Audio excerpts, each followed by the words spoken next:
Facebook update. Oh, only 6 engagements this weekend. It's down from last weekend. Ooh! Ooh! Heather's bridal shower is April 12th!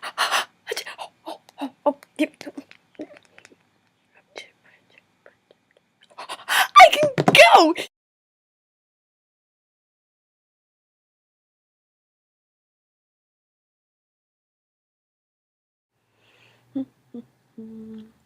Oh, would you look at that? 8 engagements this weekend. Heidi updated Heather's bridal shower. Have to work on May 3rd. There's improv shows. That should... Heidi, what are we gonna do? I can't be there! Well, I know, I'm disappointed too. Oh, that's a good idea. And have everybody write it? Yeah, I like this. Alright, you got it. Yeah, alright.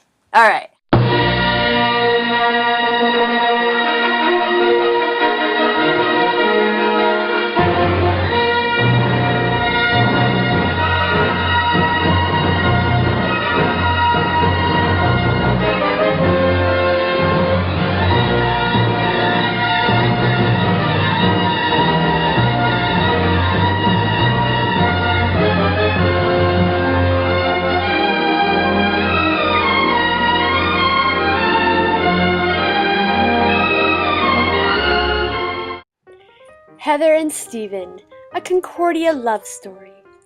Once upon a time at Concordia University in Seward, Nebraska, there was a guy who was introduced to a girl during Tech Week for the musical Pirates of Penzance.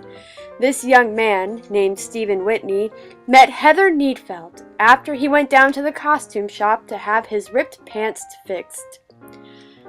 "I bet all the guys are ripping their pants just to get them fixed by you," said Stephen smoothly. Heather's mother had warned her about such boys, but this one was different. But Stephen instantly forgot who he was talking to. He swore he had just seen double when he was coming down the hall. Bleep, he thought, who am I talking to? His brain was in a whirl. Eeny, meeny, miny, mo, thought Stephen. Heather? He guessed hesitantly. What the hell, he's kinda cute, thought Heather. Perhaps he can practice fawning at me in a Shakespeare play. And thus it was. Midsummer Night's Dream cast them together as Lysander and Helena. The fairies tried to work their magic and every trickery possible, but nothing seemed to affect the hearts of these mere mortals. Until... Kirsten! In Kirsten, Stephen found a kindred spirit. She loved puppies almost as much as he loved kittens, and from that discovery their bond was cemented.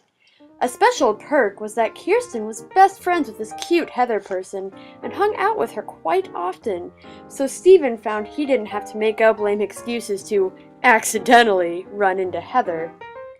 Heather and Stephen found themselves making music together, in a musical revue. They decided to keep it serious, though, with absolutely no flirting whatsoever. Heather is a planner. She likes to be in the know and worries when she's not. Those weeks spent waiting for Stephen to ask her out involved a lot of late nights watching One Tree Hill and eating ice cream with Heidi and Anna, which of course meant a lot of girl talk and giggling, and there was much rejoicing over girl talk when he finally did ask her out. One night, after a lot of movie watching in Ruth C. Pitt with their mutual friend Kirsten, and after Kirsten went to bed, Stephen decided to take forever to ask Heather to be his girlfriend. Heather was hoping he would, but she was also hoping he would hurry up with it since it was already 2 or 3 a.m. and she was tired and wanted to go to bed herself. But she knew that Stephen was bad at voicing his feelings, so she let him suffer through it. Their senior year, they met a handsome boy, a boy who gleamed of attention and tree-rotating gladness, Andrew Christ. When Heather looked into this boy's eyes, she thought, Stephen better propose. When Stephen looked into this boy's eyes, he thought, Kittens. Minnesota. I think I'll marry Heather. This guy named Steven and this girl named Heather crammed into a car with Caitlin and Joey and Kirsten. On the way, they faced mountains, exploding chip bags, and Salt Lake City, and it was the best 20-hour car ride they've ever had. They were there for Steven to be in Marty and another Heather's wedding. On the way back to Nebraska, Steven thought to himself, "Damn, I gotta have me one of those." So he plotted and he planned, waiting for the perfect moment, when all of their best friends were dressed up in authentic-ish, late 1800s garb. Gathering up all of his sexy manly courage, Steven lured Heather outside under false pretenses and what I only can assume was the promise of candy. While Steven was luring Heather outside, Heidi and Kirsten, like ninjas, ran around Weller so they could creep up on them because they awesomely, stealthily people knew what was up. So they crawled out on the grass upon the couple and saw Steven recite Heather a poem about fuzzy handcuffs, and then got down on one knee and popped the question. Heather, knowing that it was April 1st, thought it was a joke, but to her surprise, it wasn't. The real April Fool was Steven, a fool in love. As an engaged couple, their love grew stronger each day. Even when distance separated them, they continued to love each other more and more. Though some of their friends are sure that Steven would be happier with Nick, his love for Heather trumps all. The end.